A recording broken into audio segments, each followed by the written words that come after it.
انجام دادن اصول از جانب او در اینجا دیده نمی شود و تنها باید شایده قلندر و اصول را باید انجام بدهد تا که صاحب امتیاز شود.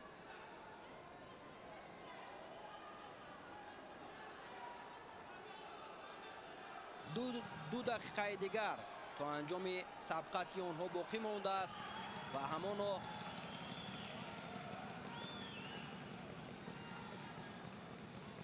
از جانب هر دو حرکت امتیازآور به چشم نرسیده است.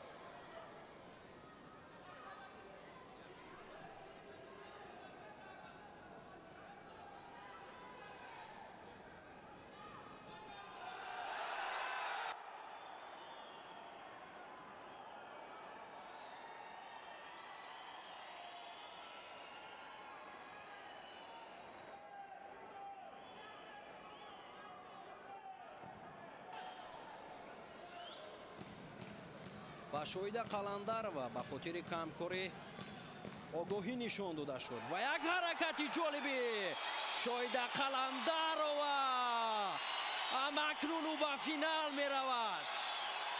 بسیار جالب و دیدنی و یک حرکت عالیه که امتیاز حلال را برای شایده قلندر و بسیار جالب و دیدنی و بسیار هم سری وقتی بود.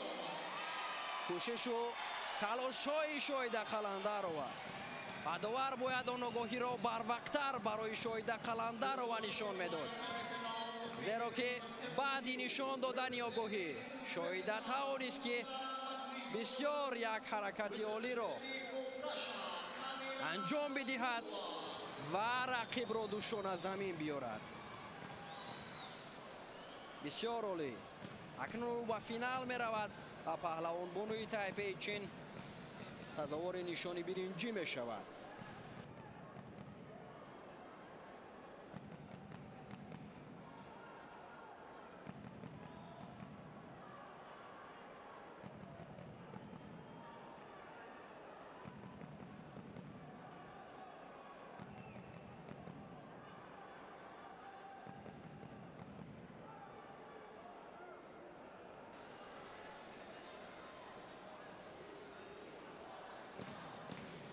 رقابت دومی مرحله نیم‌نهایی در وزن تا 70 کیلو میان پهلوان بانوی ازبکستان گلنوزا متنیازова با یختک سفید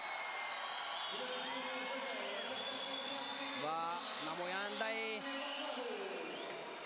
روسیه پهلوان بانوی یختک سبز پوشیده کامیلا بادورова هم در این میدان نیروسنجی گشتند.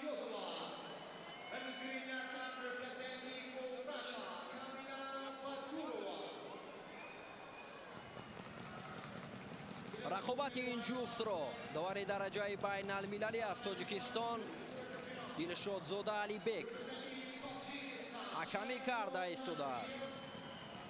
کامیلا بادورова و اینچنین گلنوزا متنیازова هم دو چهره هستند که هر دو را ما در مسابقه های بین المللی بارها هنر و مهارتشان را شاهد گشته ایم. گلنوزا متنیازova اشتراکچی بازی های المپیک پاریژ 2024 به حساب می رود.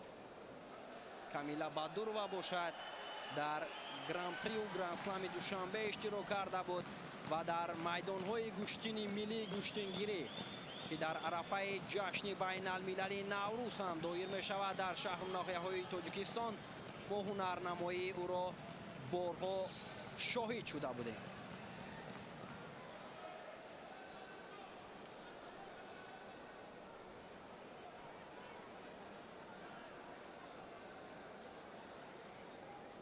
نیروسنجی هم گلنوزا و هم کامیلا بسیار در سطح عالی است و اکنون نفر غالب به مرحله نهایی می رود که در مرحله نهایی غالبی این جفت را شاهد قلندر و گردآفرید تاجیک انتظار است.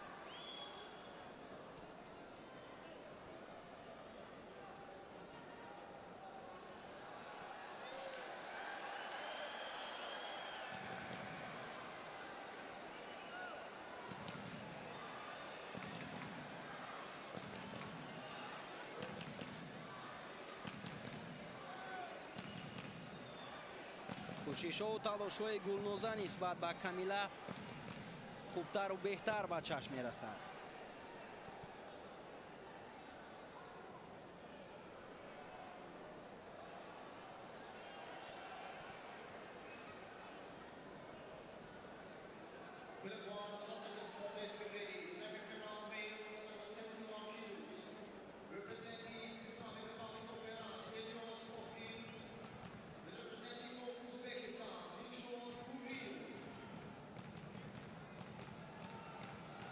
دیگر باره آنها نزدیک میشوند و موقعیت خوب برای هم کامیلا و هم گلنوزا بود. اینجا که کوشش از جانب کامیلا بادور و سرعت گرفت، ولی گلنوزا هم از حرکتی انجام داده رقیب خود را کنار گرفت و نگذاشت که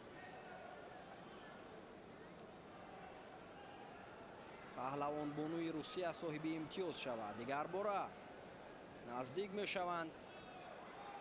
باز به همون شکل یک حرکت دیگر رو کامیلا اینجا میخواست انجام بدهد. موقعیت برای او خوب است برای انجام دادن اصول کوشش ها و تلاش هایش را تا این لحظه او خوب انجام داده ایستاده است.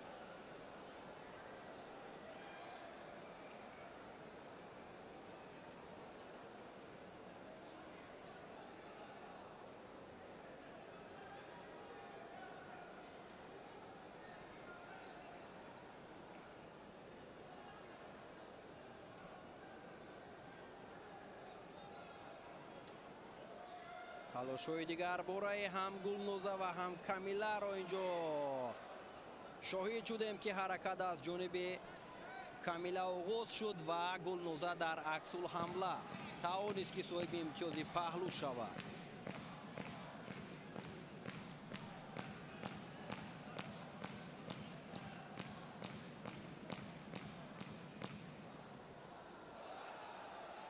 زیاده از یک دقیقه دیگر حالا وقت در اختیار دارند این دو چهره، ولی پیشرفتی نصیب پهلوان ازبکستان است.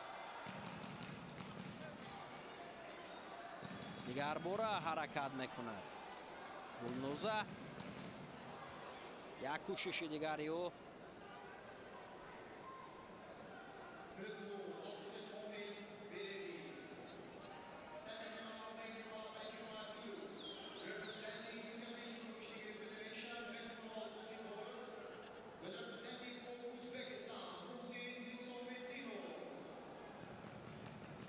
ادامه قازموی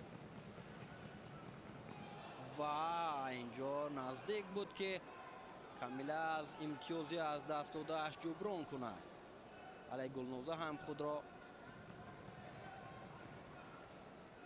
دفاع کرده توانست و نگذاشت که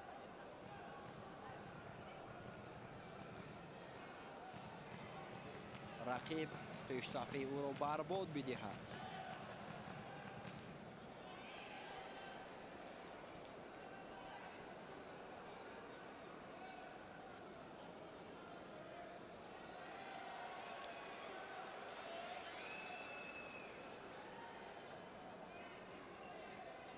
سی ثانیه دیگر در اختیار دارند. کامیلا بادور و باید کوشش و تلاش را زیاد نماید تا که صاحب امتیاز شود، زیرا که رقیب در برابر او پیش صف است و با یک امتیاز پهلو رو به پیروزی دارد.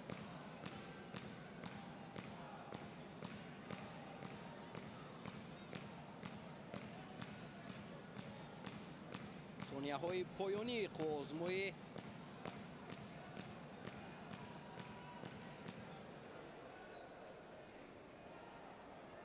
9 ثانیه دیگر و کامیلا باید هرچی باد و باد را به کار گیرد و یک حرکت توکل‌آمیز را انجام بدهد. یک کوشش خوب رو انجام داد ولی بی نتیجه.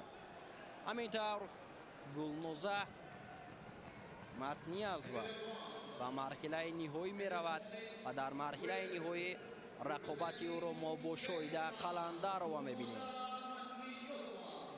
کامیلا بادورова باشد سزاوار نشانی برنجی اولین قهرمانی جهانی به گشتنگیری می گردد.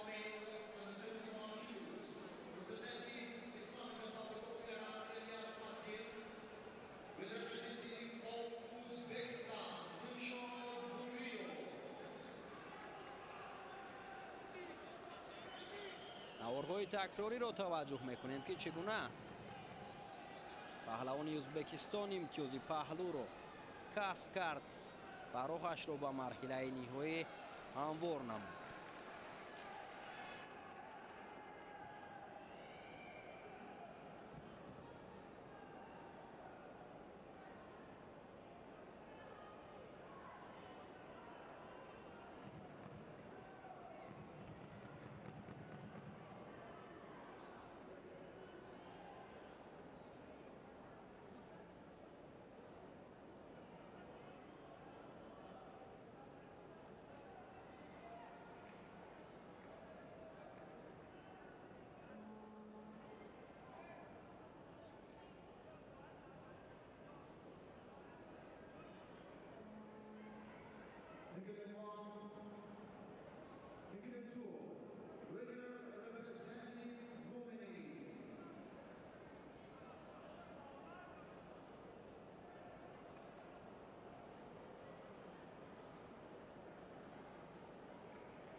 رقابت مرحله نیم نهایی در وزن تا 71 کیلو میان الیاس پاکدیل پهلوان ایرانی با دلشاد بوریوف پهلوان از کشور ازبکستان آغاز گردید.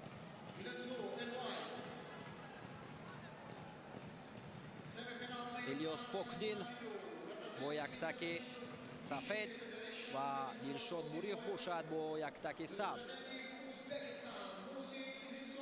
نیروسنجی را آغاز نمودند.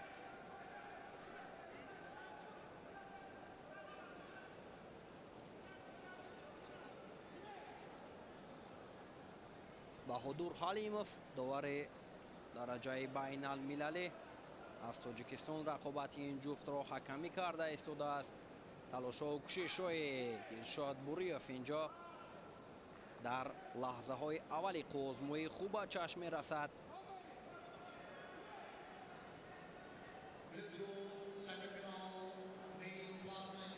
به خاطر از مرکز میدان بیرون شدن به پهلوان ایرانی الیاس پاکدیل آگاهی اول را نشان داد داوری این نیروسنجی بهادور حلیمов و آزمایی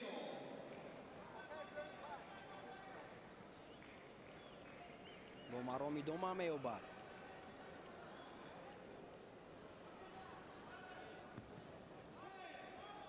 یک حرکت را دلشاد انجام داد و الیاس هم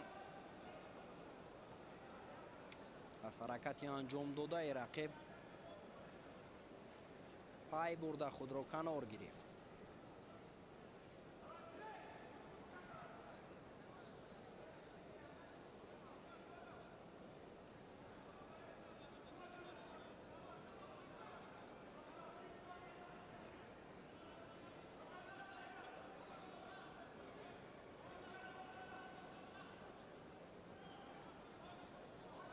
یک موقعیت خوب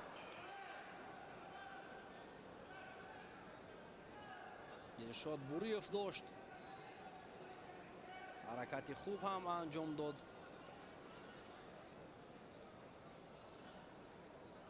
و حرکتی انجام داده او را اکنون داوران تفتیش میکنند.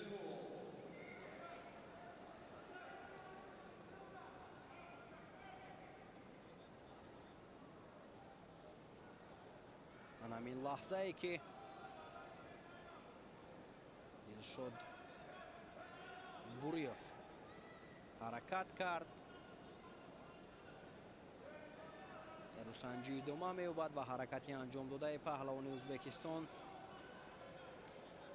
تفتیش کرده شد و امتیاز به‌گذاری کرده نشد از جانب داوران و دیگر باره آنها تلاش‌ها را زیاد نمودند و باز یک حرکت دیگر را دلشد سازمان داد.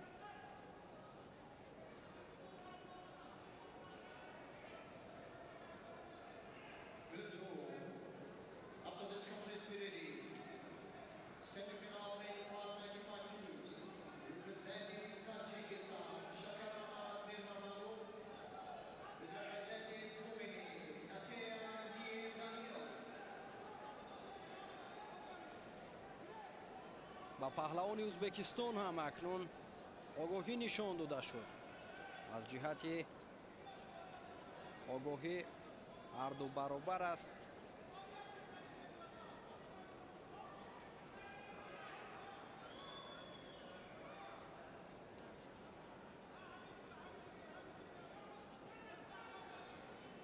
الیاس پاکدل رو هم نرنمای شایسته اش را ما خوب میدونیم. کوشش بسیار هم جالب دلشاد بوریف امتیاز بدن رو برایش می‌آورد در این لحظه ها.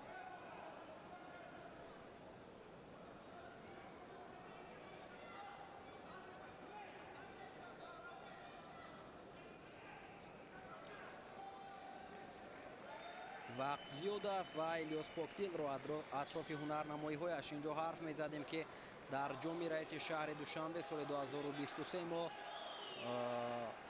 هنرنمای او رو دیده بودیم. در قهرمانی آسیا هم او خوب هنرنمایی کرده بود.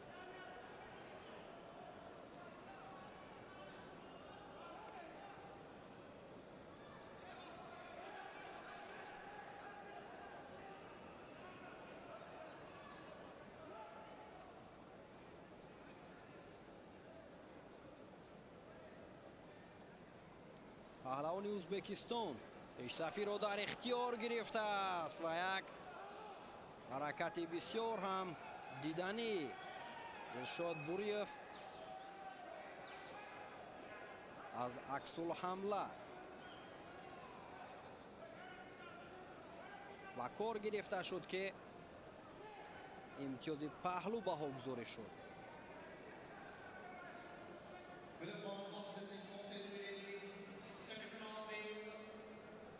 یک پهلو و یک بدن دلشاد بوریف را به پیش میبرد.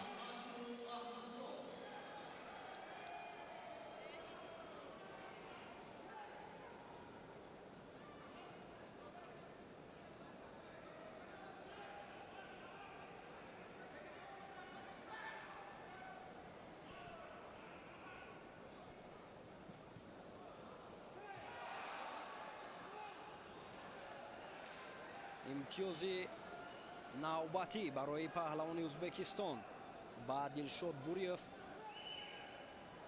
نشان داده شد که اکنون او با یک پهلو و دو بدن پیش‌صفی را در اختیار میگیرد. نزدیک به یک دقیقه دیگر باقی مانده است برای انجام یافتن این نیروسنجی.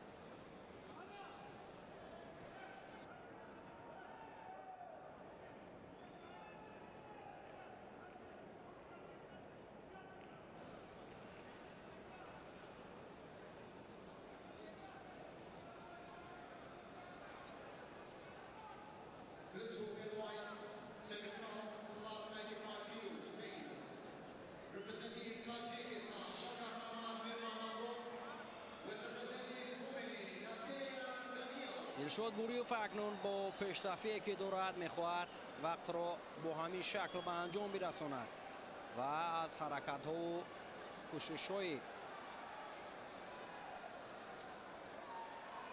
رقیب خود را کنار میگیرد. به خاطر از میدان بیرون شدن با او آگاهی نشان دادند،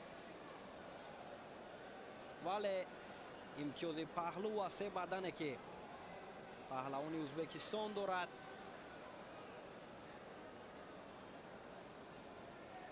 آگاهی نشان داده شده برایش هیچ مشکلی نمیارد. الیاس پاکدل در لحظه های آخر کوشش ها را زیاد میکند و هرچند حرکت و تلاش را در لحظه های پایانی وقت پهلوان ایران الیاس پاکدل زیاد نمود، ولی یک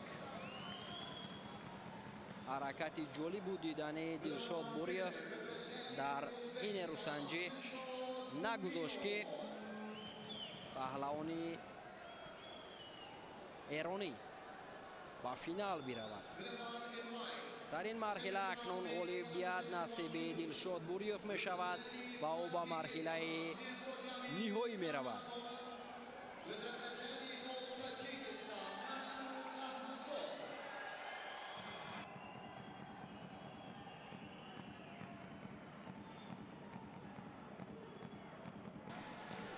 نوارهای تکراری را توجه میکنیم که چگونه دلشاد بوریف توانست که از این رقیبش امتیاز بگیرد.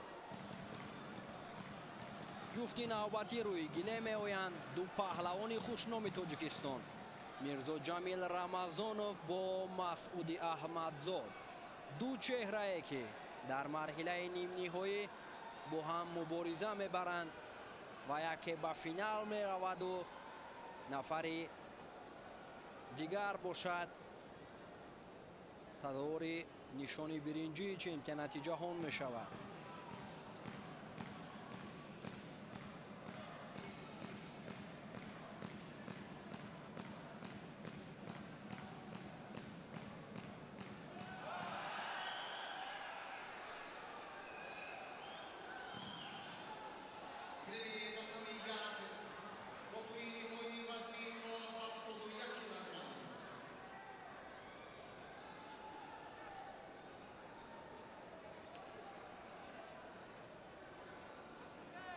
میرزا جمیل رمضانوف با یک تک سفید است و مسعود احمدزاد باشد با یک تک سبز.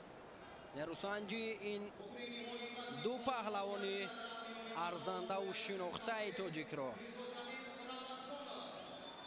ابراهیم کریموف از ازبکستان حکمی میکند. دو چهره که از رقابت یکدیگر با خبر هستند، دو برادر که اکنون برای به فینال رفتن با هم مبارزه میبرند.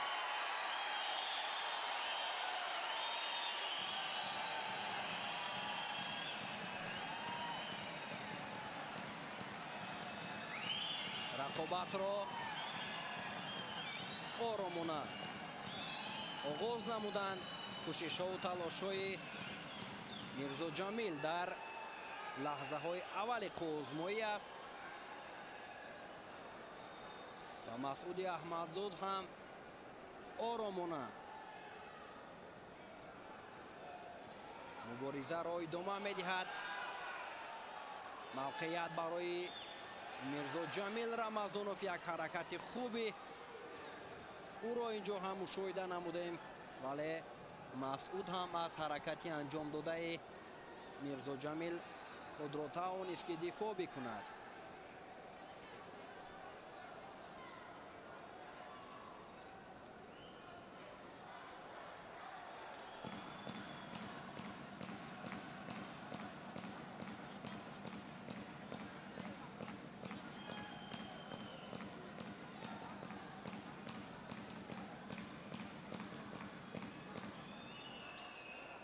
حرکت ها از هر دو جانب اینجا خوب به چشم می رسد.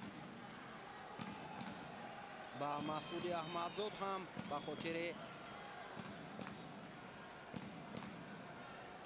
حرکت نادرستش آگاهی اول را نشان دادند.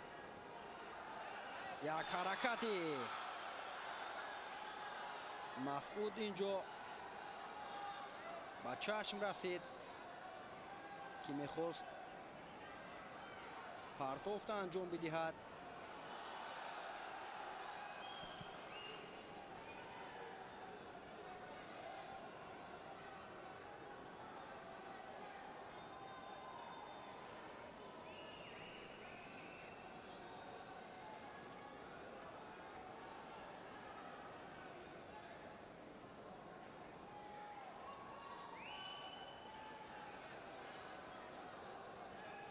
هر دو موقعیت میجویند. کوشش های هم مسعود و هم میرزا جمیل رمضانوف بهر پیدا کردن لحظه مناسب است و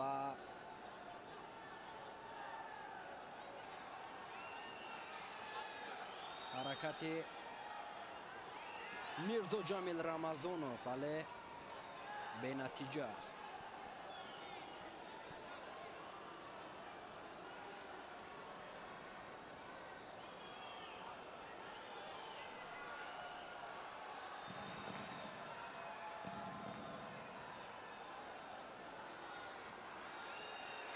میرزا جمیل حرکت میکند و مسعود هم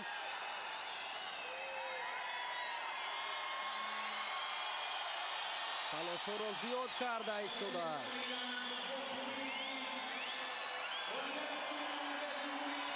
بسیار یک حرکتی عالی مسعود احمدزاد را اینجا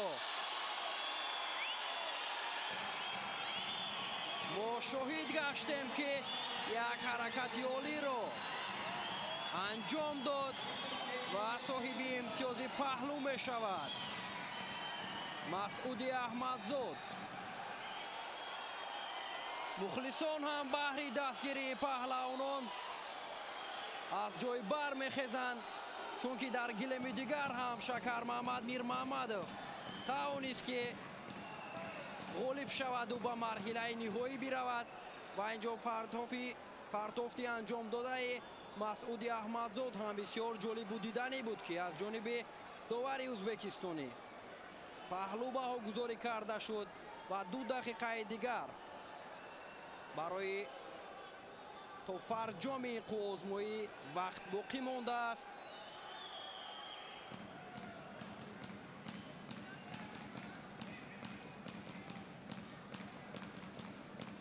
میرزا جمیل رمضانوف اکنون در ادامه وقت باید تلاش و کوشش را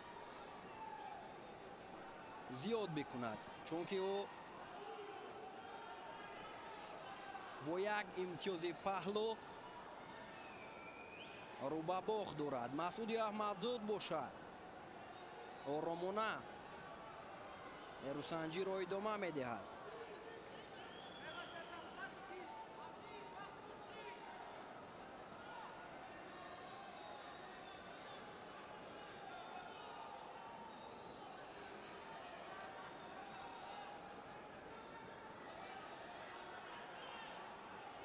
تلاش‌های میرزا جمیل رمضانوف باید اینجا زیاد باشد، چون که دیگر ثانیه به ثانیه و لحظه به لحظه و اینجا پرتافتی بسیار جالب و دیدنی مسعود احمدزاد را دیدیم که میرزا جمیل رمضانوف را دوشانه زمین آورد و راهش را به مرحله نهایی وزن تا 71 کیلو هموار میکند و به فینال می رود.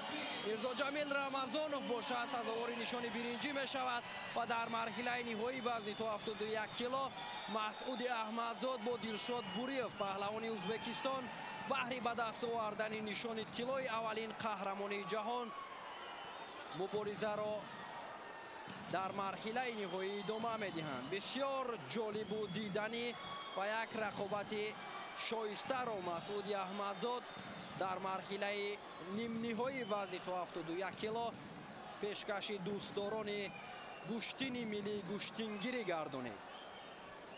نوارهای تکراری را توجه میکنیم که چگونه در 2 حرکتی که برای او امتیازآور بود خوب انجام یافت از جانبش و غالب گردید.